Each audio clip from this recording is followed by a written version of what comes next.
Javier sentía el peso de sus casi 40 años, no en las rodillas, sino en el alma. Había un cansancio en su mirada que ni la luz perfecta del atardecer de Miami lograba disimular. Un velo que ocultaba al arquitecto brillante y apasionado que alguna vez fue. Sacrificó su propio estudio, sus planos audaces y sus sueños de edificios que conversaban con el cielo por la estabilidad de un trabajo corporativo. Un trabajo seguro, predecible y sin alma que le permitía ser el ancla para la carrera meteórica de Amelia, su esposa. El hombre que se movía por la cocina de mármol blanco no era el mismo que había ganado premios por su visión innovadora. Su ropa, cómoda y genérica, parecía elegida para no destacar. Sus hombros cargaban el peso invisible de años de sentirse un actor de reparto en su propia vida. Había confundido el sacrificio con el amor, un error que lo fue desdibujando lentamente hasta convertirse en un eco de sí mismo, en el esfuerzo constante por ser el esposo perfecto para una mujer que ya no parecía verlo. El apartamento era el reflejo de esa distancia, un espacio de diseño minimalista, elegante y tan frío como una galería de arte. Cada objeto, cada cojín, cada libro sobre la mesa de centro había sido elegido por Amelia. Era su mundo, su estética, su declaración de éxito. Javier simplemente lo habitaba. Era un hogar que gritaba perfección y control, pero susurraba una soledad abrumadora. Un lugar donde las vulnerabilidades se guardaban bajo llave y el silencio pesaba más que cualquier conversación.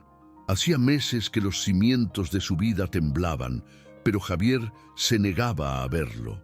Pequeñas fisuras que él mismo se encargaba de tapar con una capa de optimismo forzado. Las llegadas tarde de Amelia ya no eran la excepción, sino la norma, siempre justificadas por una reunión de última hora. Las conversaciones se habían vuelto reportes de actividades, monólogos de sus logros corporativos donde él solo asentía, sonreía y ofrecía una copa de vino. Él lo intentaba. Vaya que lo intentaba. Le preparaba el café exactamente como a ella le gustaba cada mañana, aunque rara vez recibía más que un gracias apresurado mientras revisaba sus correos. Recordaba fechas, aniversarios de logros laborales de ella, pequeños detalles que demostraban que él sí estaba prestando atención. Pero ¿quién prestaba atención a Javier? ¿Quién notaba que había dejado de dibujar, que sus cuadernos de bocetos acumulaban polvo en una caja olvidada? Sus amigos, los de antes, los que lo conocieron con un lápiz detrás de la oreja y la pasión desbordada, habían dejado de llamar. Al principio insistían, pero las excusas de Javier se volvieron una barrera. Amelia tiene un evento. Estamos muy ocupados. Quizás la próxima semana. La próxima semana nunca llegaba. Se había aislado sin darse cuenta, cambiando su red de apoyo por la frágil esperanza de ser suficiente para ella. A veces, la injusticia era un golpe silencioso, como aquella vez que vio en las redes sociales las fotos de la gala anual de la empresa de Amelia. Ella lucía espectacular con un vestido nuevo. Estaba rodeada de colegas, sonriendo a la cámara. Él ni siquiera sabía que el evento había ocurrido. Cuando le preguntó con una voz que intentaba sonar casual, ella respondió sin levantar la vista del celular. «Ay, se me olvidó decirte. Fue algo de trabajo, te habrías aburrido». Y él, una vez más, se tragó el dolor y asintió, diciéndose a sí mismo que ella solo intentaba protegerlo del tedio. Creía que podía mantenerlo todo bajo control, que el amor era una maratón de resistencia y él era un corredor de fondo. Si aguantaba un poco más, si era un poco más comprensivo, si la apoyaba con más fuerza, la Amelia de la que se enamoró volvería. La mujer que se reía de sus chistes malos, que lo admiraba por su talento y que lo besaba como si fuera la única persona en el mundo. Esa esperanza era una droga. Lo mantenía en pie, ignorando las señales de alarma. El extracto de la tarjeta de crédito conjunta mostraba cenas en restaurantes carísimos a los que nunca iban juntos. Las llamadas que ella atendía en voz baja, saliendo al balcón. La forma en que su mirada a veces lo atravesaba como si fuera transparente. Él se repetía un mantra. Está bajo mucha presión, su nuevo puesto es muy demandante. Racionalizaba su frialdad como una muestra de su ambición, la misma cualidad que una vez admiró.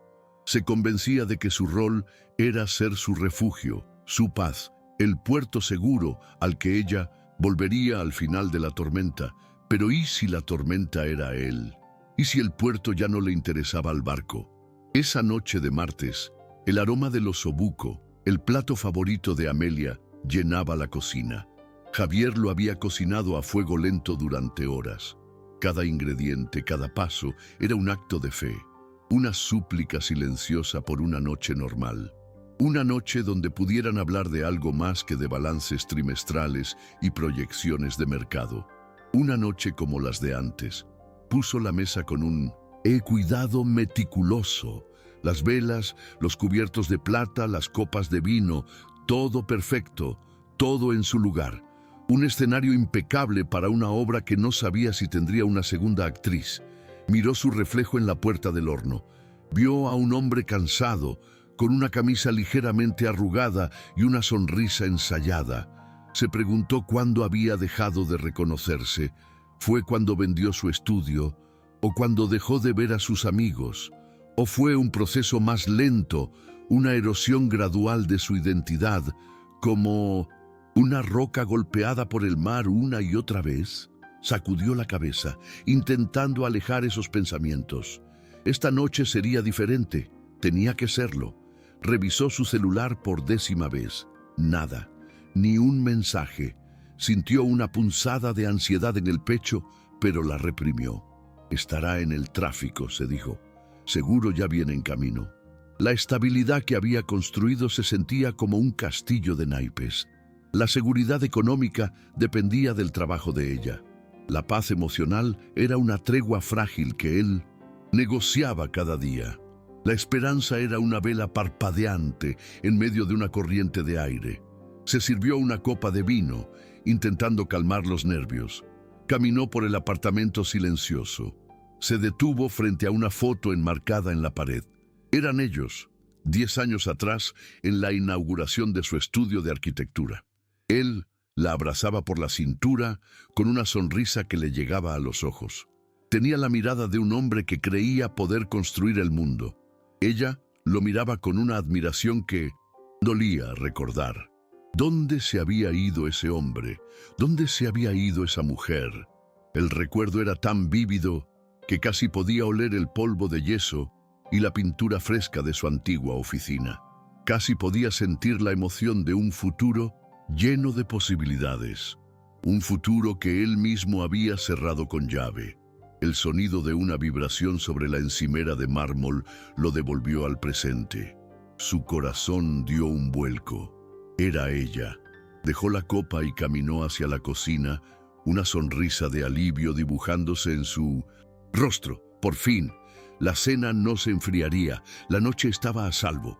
Cogió el teléfono, la pantalla se iluminó.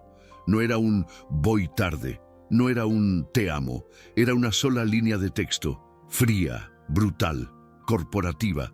Tienes una semana, Javier, una semana para demostrarme si todavía vales la pena. El aire se escapó de sus pulmones en un silbido. El teléfono se sintió increíblemente pesado en su mano. El aroma del osobuco, que segundos antes era una promesa de calidez, ahora le revolvía el estómago. No era una discusión, era una evaluación de desempeño.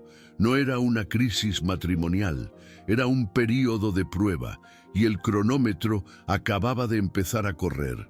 Las manos de Javier temblaban, no por el frío del aire acondicionado, sino por el hielo que se había instalado en sus venas. Releyó el mensaje 1, 2, 10 veces. Las palabras no cambiaban. Tienes una semana, Javier. Una semana para demostrarme si todavía vales la pena. El teléfono cayó de su mano y golpeó la encimera de mármol con un ruido seco y final, como el martillo de un juez. El aroma del osobuco, cocinado con tanto esmero, ahora era una náusea que le subía por la garganta. El amor se había convertido en una métrica de rendimiento, su hogar en una sala de juntas. Los primeros días fueron un infierno de humillación calculada, un suplicio silencioso. Javier se movía por el apartamento como un fantasma, tratando de complacer a su propio verdugo. Se aferraba a la esperanza de que todo fuera un error, una prueba horrible que, si superaba, lo devolvería a la normalidad. El miércoles por la mañana compró un ramo de peonías, las favoritas de Amelia. Las dejó en un jarrón sobre la isla de la cocina, un faro de paz en medio de la tormenta. Ella las vio, no dijo nada, y las dejó allí hasta que empezaron a marchitarse, un recordatorio visible de su esfuerzo fallido. El jueves reservó una mesa en el pequeño restaurante italiano donde tuvieron su primera cita. Le envió un mensaje casual. ¿Cena esta noche? Como en los viejos tiempos. La respuesta llegó 2 horas después. Imposible. Reunión. Esa noche, Javier cenó solo los restos del osobuco, el sabor de la derrota en cada bocado. Intentó hablarle. El viernes la esperó en la sala con el corazón en la garganta. Amelia, por favor, tenemos que hablar de esto. Ella ni siquiera se quitó el abrigo. Lo miró con una distancia clínica, como si analizara un problema de negocios. No hay nada que hablar, Javier. Hay que actuar. El tiempo corre. Su voz era tan afilada como el borde de un papel, cortándolo sin dejar rastro de sangre. Cada movimiento suyo era evaluado. Cada palabra, pesada. Se sentía patético, invisible. La presión le oprimía el pecho, un peso constante que le dificultaba respirar. El silencio en el apartamento era ensordecedor, lleno de juicios no expresados. Se miraba al espejo y veía a un extraño suplicante, a un hombre que había perdido toda su dignidad por un amor que ya no lo reconocía. La noche del sábado fue el punto de quiebre. No podía dormir. El insomnio era un monstruo que se alimentaba de su ansiedad. Se levantó y caminó descalzo por el apartamento frío y oscuro, buscando una distracción, algo que anclara su mente a la deriva. Bajó al garaje. Necesitaba encontrar unos viejos papeles de impuestos, una tarea mundana para escapar de la locura. Rebuscando entre cajas de adornos navideños y ropa vieja, sus dedos rozaron una caja de cartón cubierta de polvo. La etiqueta, escrita con su propia letra de hacía una década, estaba casi borrada. Javier Proyectos. Una curiosidad dolorosa lo invadió. La abrió. El olor a papel viejo y a sueños guardados lo golpeó como una ráfaga. Dentro estaban sus planos, enrollados y atados con cuidado, maquetas de edificios audaces que parecían desafiar la gravedad. Y en el fondo, envuelto en un paño, un pequeño trofeo de plata, ya empañado por el tiempo. Innovación en diseño urbano. Lo levantó. En la superficie opaca vio su reflejo, un rostro demacrado, unos ojos vacíos, la imagen de un hombre derrotado. Y en ese instante recordó al otro Javier, el que ganó ese premio, el que tenía fuego en la mirada y un lápiz siempre detrás de la oreja. Un hombre que no le pedía permiso a nadie para existir. El contraste fue brutal, un golpe seco en el alma. Algo dentro de él se rompió, o quizás se reconstruyó. La pregunta que lo había atormentado toda la semana volvió a su mente. Pero esta vez era diferente. Ya no era ¿valgo la pena para ella? Era ¿vale la pena vivir así? ¿Para mí? La respuesta fue un no silencioso, pero tan poderoso como un terremoto. El cambio fue inmediato. No hubo gritos ni confrontaciones. Fue una revolución silenciosa. El domingo por la mañana, Javier no preparó el café de Amelia. Se puso ropa de deporte que no usaba hacía años y salió a correr junto al mar, sintiendo cómo el aire salado limpiaba sus pulmones y su mente. Cuando volvió, Ella ya se había ido a una de sus reuniones de fin de semana. Él no sintió el pinchazo habitual de abandono. Sintió alivio. Se duchó, se vistió con una camisa que le quedaba bien y se miró al espejo. Por primera vez en mucho tiempo no desvió la mirada. Vio una chispa, pequeña, pero estaba ahí. Pasó el día haciendo llamadas, no a Amelia, sino a su propia vida. Llamó a Ricardo, su antiguo mentor, un arquitecto ya retirado. Al principio, la conversación fue torpe, llena de excusas por el tiempo perdido. Pero pronto empezaron a hablar de edificios, de materiales, de ideas. Javier sintió como algo se encendía dentro de él, una pasión que creía extinta. Después llamó a sus viejos amigos. ¿Una cerveza esta noche? Sí, yo invito. Amelia llegó a casa y la encontró vacía. No había cena preparada, no había notas de disculpa. Solo silencio. Una extraña inquietud la invadió. Lo llamó. El teléfono sonó 1, 2, 3 veces. Buzón de voz. Javier llegó tarde, pasadas las 11. Olía a cerveza y a la libertad de una conversación sin filtros. No parecía culpable ni ansioso. La saludó con un «Tranquilo, buenas noches», y se fue directo al estudio, donde desempolvó sus viejos cuadernos de bocetos. El sonido del lápiz sobre el papel era la única música que necesitaba. El lunes, el sexto día, fue una revelación. Amelia lo observaba con una mezcla de confusión y recelo. El hombre suplicante había desaparecido. En su lugar había alguien tranquilo, ocupado, distante. Su indiferencia calculada ahora se encontraba con una genuina independencia que la descolocaba por completo. Intentó recuperar el control. «¿Dónde estuviste ayer?» «Con unos amigos», respondió él sin levantar la vista de un libro de arquitectura que había sacado de una caja. El poder había cambiado de manos. El juicio había terminado porque el acusado había decidido que el tribunal era ilegítimo. Javier ya no estaba a prueba, estaba redescubriéndose. Y por primera vez en una semana, Amelia sintió miedo. Miedo de que, en su intento de medir el valor de su esposo, le hubiera recordado a él cuánto valía por sí mismo. El martes, séptimo y último día, el aire en el apartamento era denso, cargado de una electricidad silenciosa. Amelia se movía con una impaciencia contenida, esperando. ¿Esperando qué? Ni ella misma lo sabía con certeza.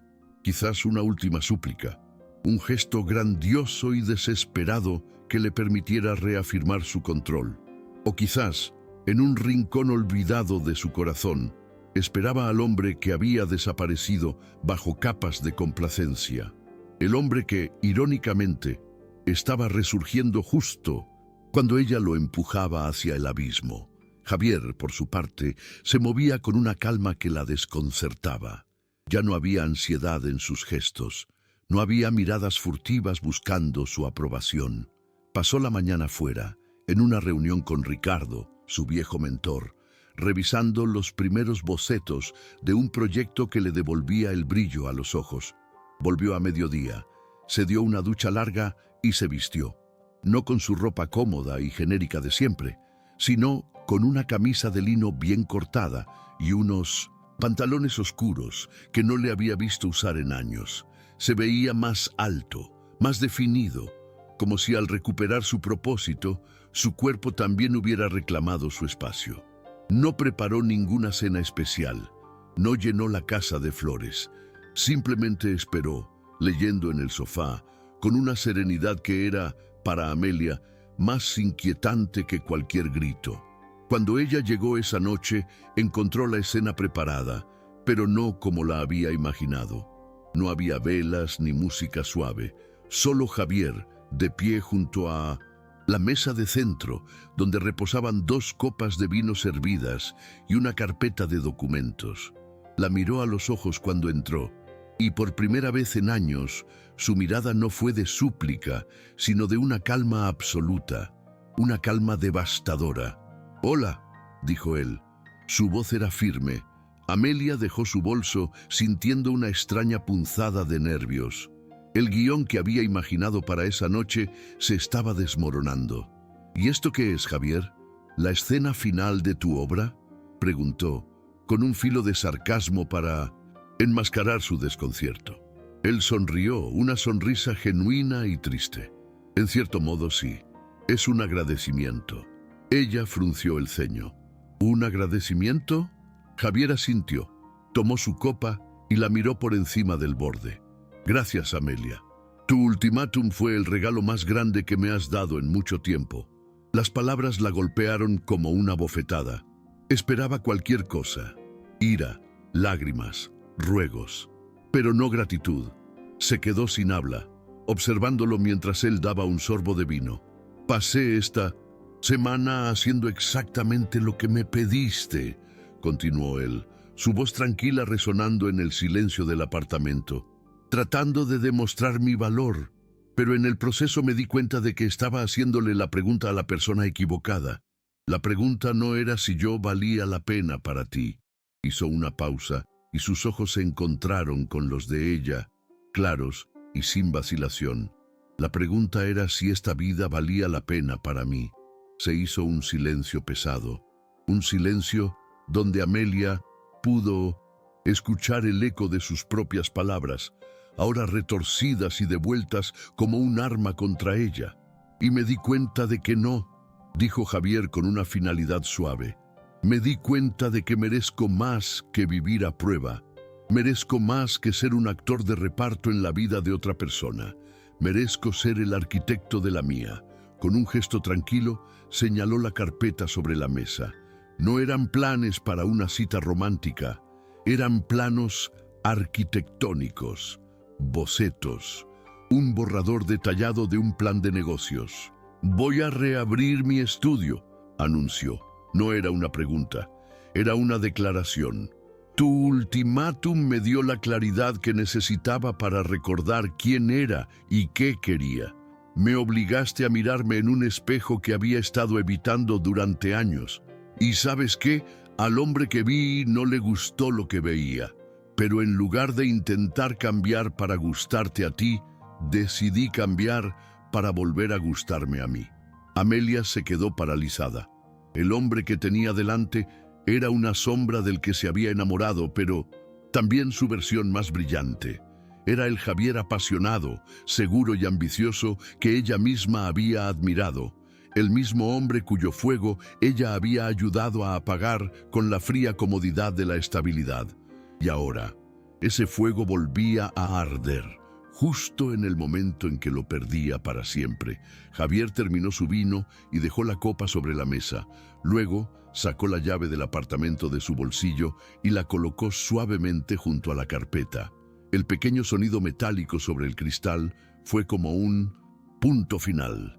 Te deseo lo mejor, Amelia. De verdad, dijo, y en su voz no había rastro de rencor, solo una profunda y liberadora paz. Se dio la vuelta y caminó hacia la puerta. Cada paso era firme, decidido. No miró atrás. Justo antes de que la puerta se cerrara tras él, el celular de Amelia, olvidado sobre la encimera, vibró con una notificación. Ella lo miró, como si despertara de un trance. La pantalla brillaba en la penumbra. Era un recordatorio de calendario, uno que ella misma había programado hacía exactamente una semana. En la pantalla, con una frialdad corporativa, se leían 3 palabras. Decidir sobre Javier. Pero la decisión ya había sido tomada, y no por ella. 2 años después, el aire no olía a osobuco cocinándose a fuego lento para alguien más. Olía a café recién hecho, a madera de maquetas y al inconfundible aroma del papel de planos recién impreso. El estudio de Javier no era un espacio minimalista y frío diseñado para impresionar. Era un caos creativo, un loft industrial en Wynwood, bañado por la luz del sol de Miami, que se colaba por ventanales inmensos. Las paredes estaban cubiertas de bocetos, notas y fotos de estructuras que parecían soñar. El hombre que se movía por ese espacio ya no era un eco. Javier, a sus 42, Parecía más joven que a los 39. Llevaba unos jeans gastados, una simple camiseta negra y una energía que contagiaba a su pequeño pero apasionado equipo. Sus hombros ya no cargaban el peso del mundo. Ahora sostenían la emoción de crearlo. El ángulo de la pérgola no funciona, dijo, inclinándose sobre una maqueta con una joven arquitecta. Su voz era colaborativa, no impositiva. No atrapa la luz de la tarde. ¿Qué pasa si la giramos 30 grados y usamos un material más ligero? Quiero que la gente sienta que está almorzando bajo un árbol, no bajo una construcción. La chica asintió, sus ojos brillando con la idea. Esa era la magia de Javier ahora. No solo construía edificios, construía confianza en los demás. Esa tarde, Ricardo, su viejo mentor, pasó por el estudio. Se apoyó en su bastón, observando el bullicio con una sonrisa satisfecha. «Recuerdo cuando viniste a mi casa con solo un cuaderno y 1000 dudas», dijo Ricardo, su voz rasposa por los años. «Tenías fuego en los ojos, pero no sabías si te quemaría a ti o al mundo». Javier se acercó y le ofreció un café. «Un poco de ambos, supongo. Primero tuve que quemar el viejo bosque para que algo nuevo pudiera crecer». Su primer proyecto había sido pequeño, la remodelación de una librería de barrio. Lo hizo casi gratis, invirtiendo sus pocos ahorros, pero lo hizo con tanta pasión, con tanto ingenio para maximizar el espacio y la luz, que la librería se convirtió en un punto de encuentro, en un éxito local. De ahí vino una cafetería, luego una pequeña galería de arte, pequeñas victorias, ladrillo a ladrillo, que reconstruyeron no solo su portafolio, sino su alma. Ahora estaba al frente de su proyecto más grande, un centro comunitario ecológico en un barrio de bajos recursos. Un edificio que respiraba, que servía, que tenía un propósito más allá de la estética. Había ganado el concurso público, venciendo a firmas enormes con presupuestos millonarios, porque su propuesta no solo tenía un diseño innovador, tenía corazón, y la gente del comité lo había visto. Habían visto la verdad en sus ojos. A veces, por la noche, cuando el estudio quedaba en silencio, se sentaba en su escritorio y miraba la ciudad. Ya no sentía que la vida le pasaba por delante. Sentía que era parte de ella, una parte activa, vibrante. Hace unos meses vio una noticia en línea. Amelia había sido ascendida a vicepresidenta regional de su multinacional. Vio su foto, profesional, impecable, sonriendo a la cámara, y no sintió nada, ni rabia, ni dolor, ni siquiera nostalgia. Fue como ver la foto de una desconocida. Le deseó lo mejor, en silencio, y cerró la pestaña. Su paz ya no dependía de ella. Su valor no estaba en el mercado de valores de la aprobación ajena. Su celular vibró sobre la mesa. Era un mensaje de Ana, la paisajista del proyecto del centro comunitario. «Cena esta noche. Encontré un lugar de tacos que te va a encantar». Javier sonrió. Una sonrisa fácil, genuina. Escribió su respuesta. «Claro, pero esta vez pago yo». Guardó el teléfono, apagó las luces del estudio y se quedó un momento en la oscuridad, mirando las luces de la ciudad que él ayudaba a construir. La vida no siempre te da lo que esperas. A veces te lo quita todo, te deja en ruinas con los cimientos expuestos, y es en ese momento, en medio del polvo y los escombros, cuando tienes la oportunidad más aterradora y maravillosa de todas. La oportunidad de recoger los pedazos, no para reconstruir lo que eras, sino para diseñar y construir desde cero la persona que siempre debiste ser, con más fuerza, con más luz y con un valor que nadie nunca más podrá poner a prueba. Comenta de qué país estás viendo este video, y si quieres oír más historias de coraje y renacimiento, suscríbete al canal.